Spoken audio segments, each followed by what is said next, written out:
नमस्कार। आज मैं आप सभी लोगों के मध्य बहुत ही महत्वपूर्ण रासायनिक अभिक्रिया लेकर उपस्थित हूँ, जिसे हम एथेनॉल या एथिल अल्कोहल के नाम से जानते हैं।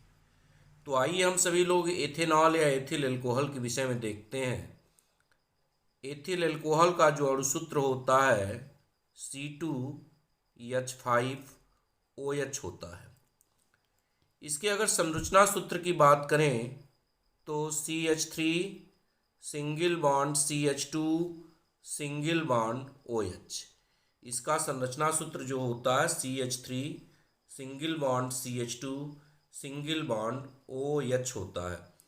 अगर IUPAC नाम की बात करें तो 1 2 नंबर ऑफ कार्बन की संख्या 2 है। 2 के लिए वर्ड रूट एथ यूज करते हैं। यह एकल बंध से बना है धन इन धनाल कंपाउंड का नाम हो जाएगा एथेनॉल। इसका IUPAC नाम हो जाएगा क्या? एथेनॉल। अगर हम सामान्य नाम की बात करें तो इसका सामान्य नाम जो होता है एथिल एल्कोहल होता है। इसका सामान्य नाम जो होता है एथिल एल्कोहल होता है। जितनी भी शराब होती हैं सभी शराब में एथिल अल्कोहल की भिन्न भिन्न मात्रा जो होती है घुली होती है, अर्थात पी जाने योग्य जो शराब होती है, पी जाने योग्य जो अल्कोहल होता है उसे हम एथिल अल्कोहल के नाम से जानते हैं। आइए हम इसकी निर्माण विधि पर चर्चा कर लेते हैं। इसका निर्माण किस तरह से करते हैं। इसके निर्माण की जो व्यापारिक और व्यवहारिक विधि होती है उसे हम किण्वन विधि या बाई फर्मेंटेशन के नाम से क्या करते हैं, जानते हैं। यह एथेनॉल के निर्माण की बहुत ही प्राचीन विधि होती है, बहुत ही पुरानी विधि होती है। इस विधि में शर्करा एवं स्टार्च के किण्वन के फलस्वरूप एथिल अल्कोहल का निर्माण किया जाता है। इस अभिक्रिया में इन्वर्टेज एवं जाइमेज एंजाइम जीवकिंड के रूप में रासायनिक अभिक्रिया को पूरा करते हैं। आप सभी लोग किण्वन के विषय में जानते होंगे कि किण्वन एक ऐसी जैव रासायनिक अभिक्रिया होती है जिसमें जटिल कार्बनिक यौगिकों का जीवकिंडों अर्थात एंजाइमों की उपस्थिति में सरल कार्बनिक यौगिकों में परिवर्तित करने की जो क्रिया होती है, परिवर्तित करने की जो विधि होती है उसे हम किण्वन विधि के नाम से क्या करते हैं, जानते हैं।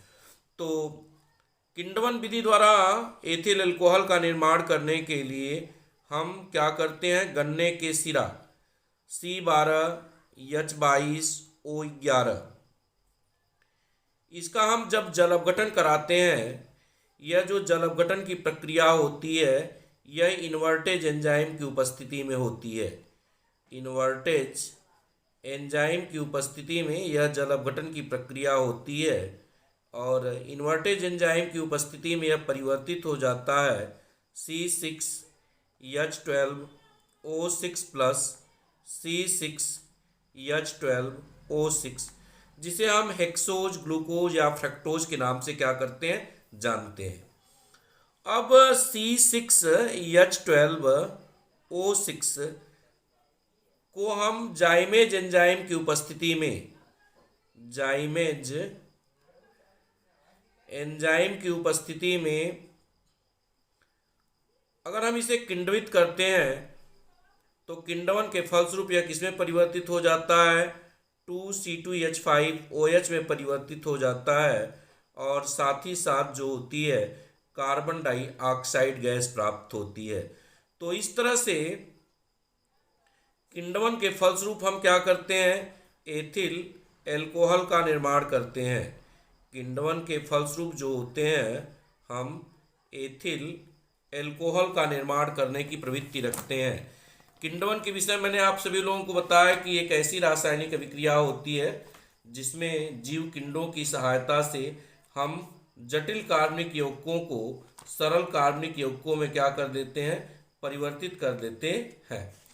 अब उसके बाद हम इसके गुणधर्म देख लेते हैं। इसका गुणधर्म क्या होता है। यह एक, अगर हम सबसे पहले भौतिक गुणधर्म की बात कर लेते हैं तो एथिल अल्कोहल एक रंगहीन ज्वलनशील द्रव होता है। इसमें शराब सी गंध होती है। इसका स्वाद बहुत ही तीक्ष्ण होता है। यह जल में पूर्णतया विलेय होता है। इसको पीने पर, चूंकि यह शराब होता है, शराब में इसका इसी की भिन्न भिन्न मात्रा मिली होती है, अतः पीने पर उत्तेजना उत्पन्न करता है। अगर हम अधिक मात्रा में एथिल अल्कोहल का सेवन कर लें तो निर्जलीकरण के कारण जो होती है व्यक्ति की मृत्यु हो जाती है। निर्जलीकरण के कारण जो होती है व्यक्ति की मृत्यु हो जाती है। आइए हम इसकी केमिकल प्रॉपर्टी के विषय में देखते हैं, इसकी रासायनिक गुणधर्म के विषय में देखते हैं कि इसका केमिकल प्रॉपर्टी क्या होती है, इसकी रासायनिक गुणधर्म क्या होता है। तो हम सबसे पहली इसकी केमिकल प्रॉपर्टी देखते हैं कि अगर हम एथिल अल्कोहल का CH3 single bond CH2 single bond OH, अगर हम एथिल अल्कोहल का ऑक्सीकरण करा दें, ऑक्सीकरण के लिए आप सभी लोग जानते हो नवजात ऑक्सीजन की आवश्यकता होती है। ऑक्सीकरण के फलस्वरूप यह हमको क्या दे देता है, CH3COOH दे देता है, जिसे हम एसिटिक अम्ल के नाम से जानते हैं। साथ ही साथ हमें जल प्राप्त होता है। आइए हम एथिल अल्कोहल की दूसरी केमिकल प्रॉपर्टी देखते हैं। अगर हम एथिल अल्कोहल की अमोनिया के साथ अभिक्रिया करा दें, CH3 single bond CH2 single bond OH, यह एथिल अल्कोहल है। इसकी अभिक्रिया अगर हम किसके साथ करा दें, अमोनिया के साथ करा दें, तो अमोनिया के साथ अभिक्रिया कराने के फलस्वरूप हमको क्या प्राप्त हो जाता है, C2H5NH2 प्राप्त हो जाता है, जिसे हम एथिल एमीन के नाम से जानते हैं, और साथ ही साथ जल प्राप्त होता है। आइए हम तीसरी केमिकल प्रॉपर्टी देखते हैं।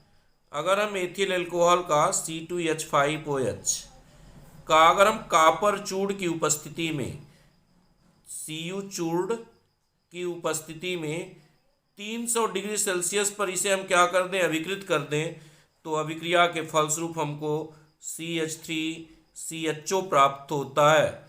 CH3CHO प्राप्त होता है, जिसे हम एसिटाल्डिहाइड के नाम से जानते हैं। साथ ही साथ हाइड्रोजन गैस मुक्त होती है।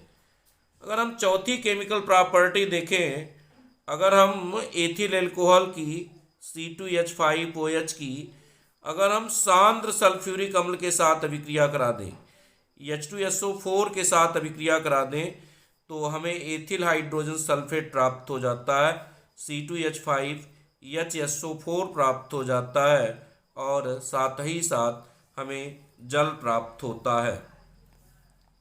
हम इसकी अगर पांचवी केमिकल प्रॉपर्टी देख लेते हैं, तो अगर हम एथिल अल्कोहल का क्लोरोनीकरण करा दें, C2H5OH, अगर हम इसका क्लोरोनीकरण करा दें, क्लोरोनीकरण Cl2 के साथ होता है, तो क्लोरोनीकरण कराने के फलस्वरूप हमको क्या प्राप्त हो जाता है, CH3CHO प्राप्त हो जाता है, जिसे हम एसिटाल्डिहाइड कहते हैं, और साथ ही साथ जो होता है हमें हाइड्रोक्लोरिक अम्ल प्राप्त होता है। साथ ही साथ हाइड्रोक्लोरिक अम्ल प्राप्त होता है।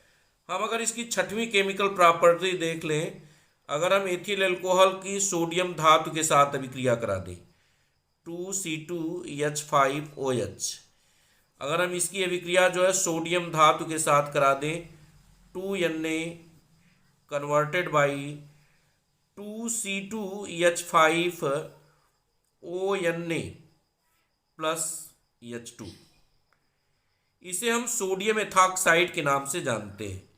यह जो आपका कंपाउंड है, इसे हम सोडियम एथॉक्साइड, इसे हम सोडियम एथॉक्साइड के नाम से क्या करते हैं, जानते हैं। आइए एक और महत्वपूर्ण प्रॉपर्टी ले लेता हूँ। अगर हम एथिल अल्कोहल की C2H5OH की अगर हम एसिटिक अम्ल के साथ अभिक्रिया करा दें, CH3COOH के साथ अभिक्रिया करा दें, यह अभिक्रिया जो होती है कांक H2SO4 की उपस्थिति में होती है। इस अभिक्रिया को हम एस्टरीकरण अभिक्रिया के नाम से भी क्या करते हैं, जानते हैं। ये काफ़ी इम्पॉर्टेंट होती है, इसे हम एस्टरीकरण अभिक्रिया के नाम से जानते हैं।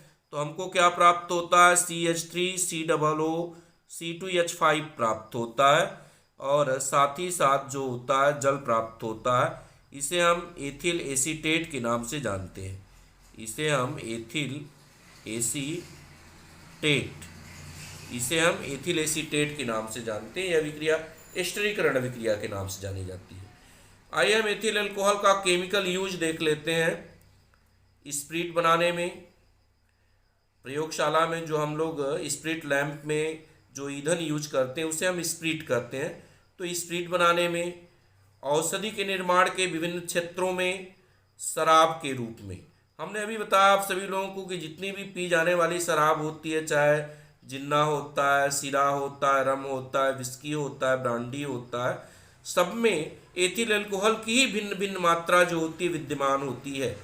एस्टिक अम्ल के निर्माण में पेंट, वार्निश, गोंद, सल्फर, आयोडीन आदि के विलायक के रूप में। टिंचर के निर्माण में, टिंचर क्या होता है? एक औषधि पदार्थ होता है जो घावों को धोने के लिए प्रयोग किया जाता है जर्मनाशक के रूप में। तो टिंचर के निर्माण में इसका प्रयोग करते हैं। प्रयोगशाला में अभिकर्मक के रूप में इसका प्रयोग करते हैं और उच्च क्वालिटी के जर्मरोधक पारदर्शक साबुन बनाने में इसका हम उपयोग करते हैं। धन्यवाद।